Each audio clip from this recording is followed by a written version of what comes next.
الحمد للہ الذی کفا وسلام علی عبادہ الذین اصطفیٰ اما بعد قال اللہ تعالیٰ بالقرآن المجید والفرقان الحمید الی النبی الحبیب الکریم اعوذ باللہ من الشیطان الرجیم بسم اللہ الرحمن الرحیم یا ایھا الذین آمنوا اتقوا اللہ حق تقاتہ ولا تموتن الا وانتم مسلمون صدق اللہ مولانا العظیم وبلغنا رسولہ النبی الامین الکریم ونحن علی ذلک لمن الشاہدین والشاکرین والحمدللہ رب العالمین۔ بارگاہ رسالت میں درود پاک کا نذرانہ پیش فرما دیں۔ مجھے اندازہ ہے کہ تھکے ہوئے ہیں آپ لوگ، اور میرے سے زیادہ تو آپ تھکے ہوئے نہیں ہوں گے۔ میں صرف آپ حضرات کی دعاؤں کے لیے میں بیان کر رہا ہوں، کوئی اپنی پریشانی اپنی فکر آپ کو بتانا نہیں ہے۔ میرے والدین جانتے ہیں، کل میری اہلیہ منصفی پیرانی کا برین آپریشن ہوا ہے، دعاؤں کے لیے 24 گھنٹے وہ بے ہوش رہی ہیں۔ لوگ سمجھتے ہیں کہ وہ تقریر کر لینا آسان ہے، لیکن کن تکالیف سے ہم آتے ہیں۔ میں دواخانے سے آیا اور سیدھا 36 گھنٹے ہو گئے مجھے سوئے ہوئے،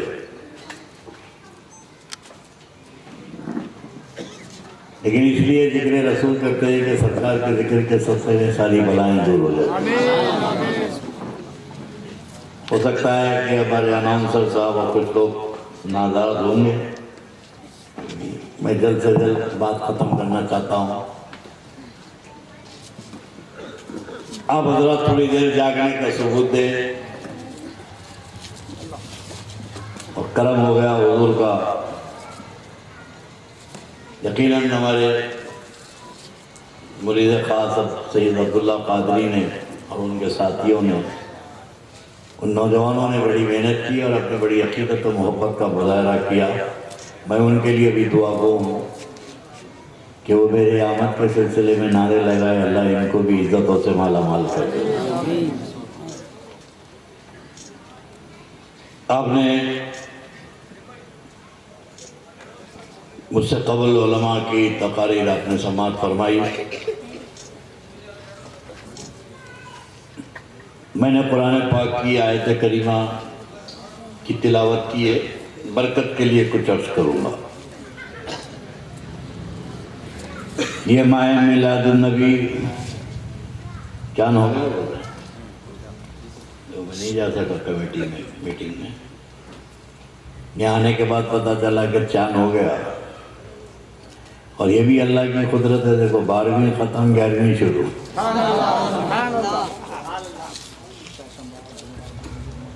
ابھی ان وہابیوں کو 12ویں سے چھٹی نہیں ملی تھی، پورا مہینہ ہم خوشی مناتے رہے، یہ تکلیف میں رہے۔ اب اللہ ان کو تکلیف میں رکھنا چاہا تو ہم کیا کریں گے۔ 12ویں شریف ختم 11ویں شریف، عجیب بات ہے، دیکھو کیلنڈر کے حساب سے 11 پہلے ہونا نا بھائی،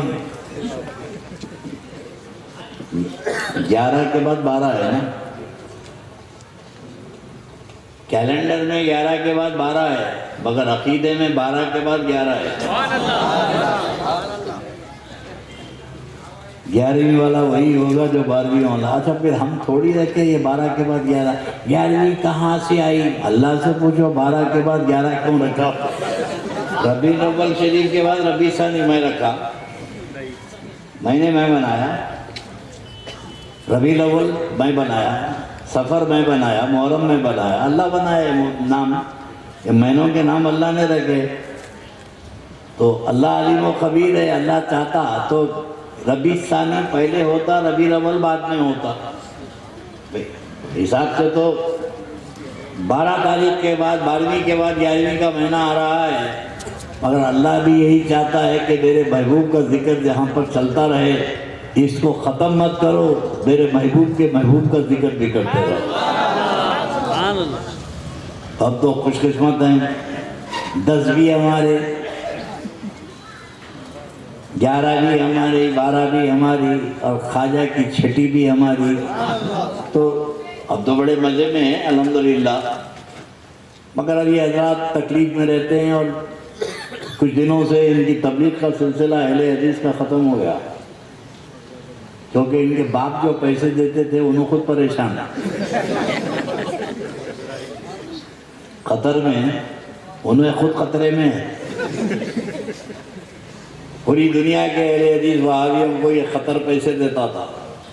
ان کا باپ آیا امریکہ کا ڈرم، وہ کھوٹے مارا کہ اب یہ بھیلے میں گھر خرید کے مسجد بنا لیے. رہتا ایک 2 منزلہ مسجد ہے کہ پڑھیں گے کون رہے مسجد میں. 2 منزلہ مسجد بنا لیا،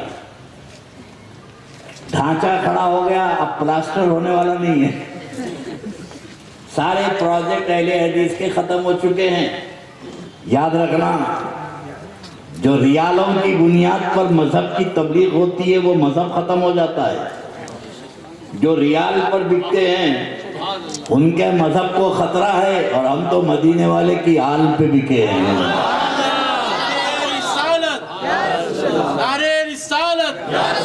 وہ ڈالر پہ بکے ہیں، مدنی تاجدار کے پاس ہم بکے ہیں. ہمارے عقیدے کو کچھ فرق پڑنے والا نہیں ہے. ایسے جماعتیں آتی رہی جاتی رہی، بھوگنے والے بھوگتے رہے، میلاد میں کرنے والے میلاد کرتے رہے. ہر سال لاسٹ ایئر تو نوٹ بندی ہو گئی تھی، پھر بھی لوگ تماشا کر دیے. یہ سال تو کھول دیے. حیدرآباد کی کوئی سڑک ایسی نہیں تھی جہاں پر لنگر نہیں چل رہا. ہر چوراہے پہ لنگر. برتن بھی جو ہے گھنٹوں کے حساب سے کرائے پہ مل رہے تھے. 4 گھنٹے کے لیے دیکھ، 4 گھنٹے کے لیے انہوں نے بڑا تماشے ہو رہے تھے. جتنا یہ دبانے کی کوشش کر رہے تھے، عاشقان مصطفیٰ نے اتنا ہی لنگر لٹا دیا. سبحان اللہ سبحان اللہ. شہزاد حضور غوث اعظم جلنے والوں کو جلاتے رہے، کھلانے والوں کو کھلاتے رہے. مگر عجیب بات ہے، پورا مہینہ بولتے رہے یہ حرام ہے حرام ہے حرام ہے. رات بھر سنی جو ہے پکا کے تھک کے سو جاتا، پہلے راؤنڈ میں کھا کے جاتے. پہلے راؤنڈ میں کھا دیتے. یہ آنکھ بل کے اٹھے تک کئی جگہ ختم ہو گئے. بھی ابھی تو لوگ آئے نہیں، کھائے کون؟ بولے وہ لوگ کھائے جو حرام بولتے تھے. ہم نے کہا عقل کے اندر حرام بول کے کیوں کھایا؟ ثواب سمجھ کے کھاتا تو دل کا میل ختم ہو جاتا. تو نصیب کی بات ہے. آج کل بڑی تبلیغ چل رہی ہے. سنی مسلمانوں میں ایک بیماری ہو، ہمارے مسلمان کو بیماری ہے کیا؟ حکومت نے بھی قانون بنا دیا، 3 طلاق بولے تو قانوناً جرم ہے. اس پہ بحث ہو رہی ہے، کورٹ کا فیصلہ ہے، سپریم کورٹ کا فیصلہ. اس کے بارے میں ہم کو بولنا نہیں ہے، لیکن یہ بیماری شروع کیا ہے اہل حدیث نے. 3 طلاق دے دیے تو سنی عالم نے کہا کہ بھائی طلاق ہو گئی. ایک سیٹنگ میں 3 طلاق ہو گئی، بیوی حرام ہو گئی. انہیں بازو کھڑا ہوا تھا، کاٹنا پہ ادھر. کیا بولے مفتی صاحب؟ ہماری بیوی چھوٹ گئی کہتے بھائی حرام ہو گئی کہتے. ہمارے مولانا کے پاس چلو. اب ان کے اہل حدیث کے مولانا کے پاس لے گئے. کیا ہوا؟ ارے صاحب میں ایک وقت میں 3 بار طلاق بولا. ایک ہوتی. ایک سنی پھرا ہوا ہے کہ اہل حدیث کی ہوٹل میں گیا، کاؤنٹر پہ بیٹھا ہوا ہے اہل حدیث. 3 سموسے منگایا. 3 سموسے منگا کے کھایا، اور کاؤنٹر پہ جا کے ایک کے پیسے دے رہا. کاؤنٹر پہ جا کے ایک کے پیسے دے رہا. تو انہیں بیل دبا کے بہرے سے پوچھا کیا ہے کتنے؟ انہیں 3. تو انہیں بولا ارے بھائی تو 3 کھایا، ایک کے پیسے کیسے دے رہا؟ تو سنی بولا ایک سیٹنگ میں ایک سیٹنگ میں 3 کھایا ہوں، ایک کے پیسے لے. بولے ارے 3 کھایا تو 3 کے پیسے لوں گا. تو بولے جب تیرے 3 ایک نہیں ہو سکتے تو وہاں 3 ایک کیسے ہو گئے؟ بہرحال آپ کو جگانے کے لیے کہہ رہا تھا کہ الحمدللہ جتنے بھی ہیں تھوڑے بھی ہیں بیدار ہیں، اور بیدار لوگوں کو تھوڑی سی دیر آپ کے سامنے میں خطاب کروں گا کہ ذکر رسول کی مجلس ہے۔ اللہ رب تبارک و تعالیٰ فرماتا ہے قرآن پاک میں کہ یا ایھا الذین آمنوا اتقوا اللہ، اے ایمان والو اللہ سے ڈرو، اللہ سے ڈرو، اللہ سے ڈرو۔ بہت زیادہ آج کل گھر میں اماں بولتے بابا سے ڈرو،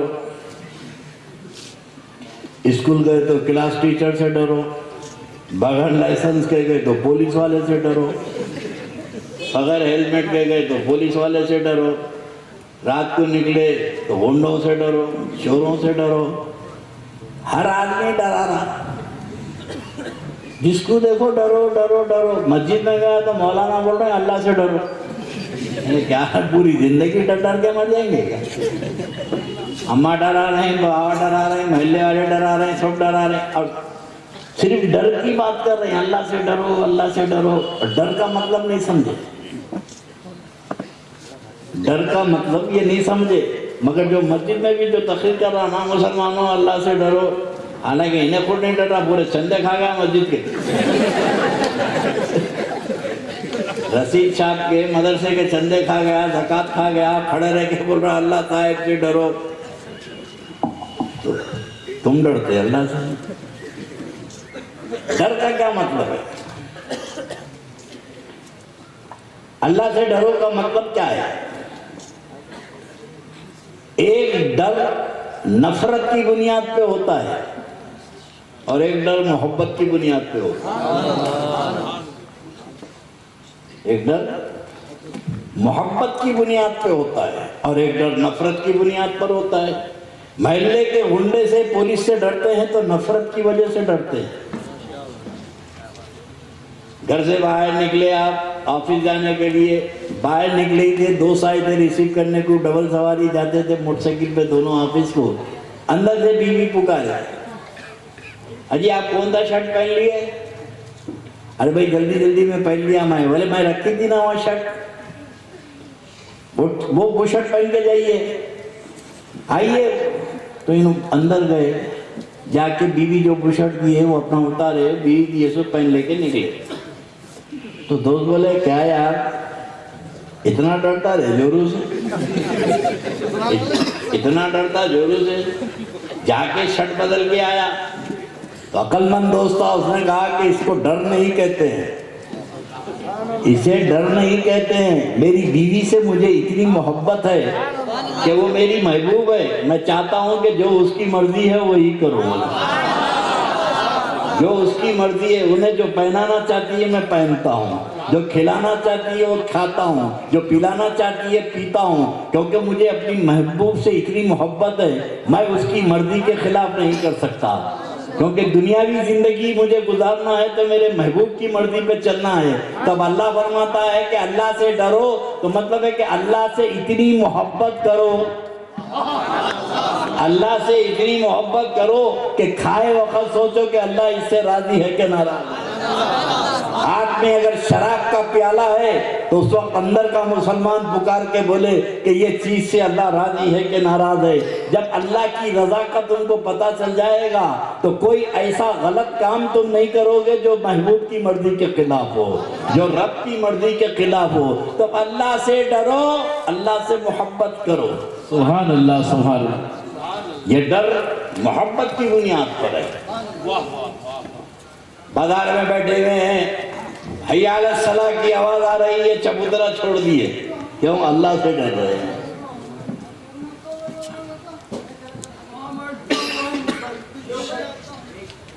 ہم بندے مومن ہیں نا،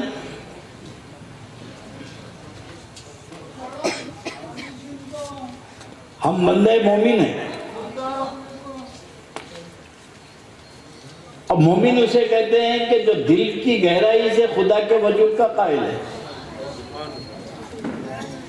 اب میں آپ سے یہ پوچھنا چاہتا ہوں کہ بھئی میں مسلمان ہوں، آپ مسلمان ہیں، عقیدہ کیا ہے؟ اللہ زندہ ہے؟ اللہ ہے نا؟ اللہ ہے، یقین ہے۔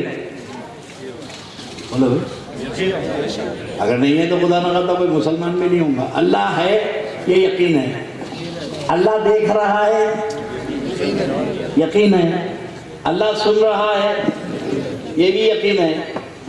یہ سوال یہ پیدا ہوتا ہے کہ یہ زبان سے بول رہا, دل سے بھی بول رہا. اللہ دیکھ رہا ہے یہ دل سے بولا, یہ تو صرف زبان سے بولا.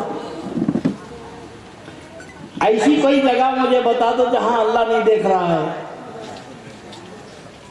کوئی مقام ہے؟ اگر کوئی بولے کہ اللہ یہاں نہیں دیکھ رہا ہے تو وہ کافر ہو جائے گا. اللہ ہر جگہ سے دیکھ رہا ہے. اور دوسری مثال دیکھوں میں کہ اللہ کے دیکھنے کا یقین ہے. رات کی تاریکی میں چور بازار میں شٹر کھولا, دکان کا شٹر کھولا, قفل توڑ کے اندر گھس ہی رہا تھا. گلی کی موڑ پہ ایک کانسٹیبل اپنی ڈیوٹی ختم کر کے جا رہا تھا. چور کی نظر کانسٹیبل پہ پڑی. چور کی نظر کانسٹیبل پہ پڑی. کانسٹیبل چور کو نہیں دیکھا, انہیں شٹر کھولتے کھولتے بند کر دیا. اب دل میں شک پیدا ہوا کہیں انہیں دیکھا تو نہیں, کہیں انہیں دیکھا تو نہیں, ادھر سے جا کے یہ گلی سے تو نہیں آئی نا, وہاں جا کے کھڑا ہوا تو نہیں ہے, میں سامان لیا وقت آ جائیں گا. اب یہ شک ہے. یہ پولیس والے کے دیکھنے کا کیا ہے؟ یقین نہیں ہے. پولیس والے کے دیکھنے کا شک ہے, کہیں گھوم کے نہ آ جائے. شٹر کو بند کرا, گھر کو چلا گیا, آج نہیں کل دیکھیں گے. چوری سے باز آ گیا. سوچو مسلمانوں کہ پولیس والے کے دیکھنے کے شک نے جرم کرنے سے روک دیا. پولیس والے کے دیکھنے کا شک ہے, چوری نہیں کرا, گناہ نہیں کرا. اللہ کے دیکھنے کا یقین ہے, ساری بٹے بازی جاری ہے. اللہ کے دیکھنے کا یقین ہے, جوا کھیلے گا. اللہ کے دیکھنے کا یقین ہے, ماں باپ کی نافرمانی کرے گا. اللہ کے دیکھنے کا یقین ہے, بیوی کو ستائے گا. اللہ کے دیکھنے کا یقین ہے, ترازو تولتے وقت ڈنڈی مارے گا. اللہ کے دیکھنے کا یقین ہے, بیاج کا کاروبار کرے گا, یتیموں کا مال کھائے گا, بیواؤں کو ستائے گا. تو اگر یہ کہہ رہا ہے کہ اللہ دیکھ رہا ہے تو پھر یہ کیوں کر رہا ہے؟ یہ دل سے نہیں بولا. اس لیے علامہ اقبال نے کہا کہ زبان سے کہہ دیا لا الہ تو کیا حاصل, دل و نگاہ مسلمان نہیں تو کچھ بھی نہیں. اندر والے کو مسلمان بنا, یہ ظاہری شکل و صورت بنا کے پھر رہا ہے, سجدوں کے نشان لے کے پھر رہا ہے, تیرا دل مسلمان ہوا کہ نہیں ہوا؟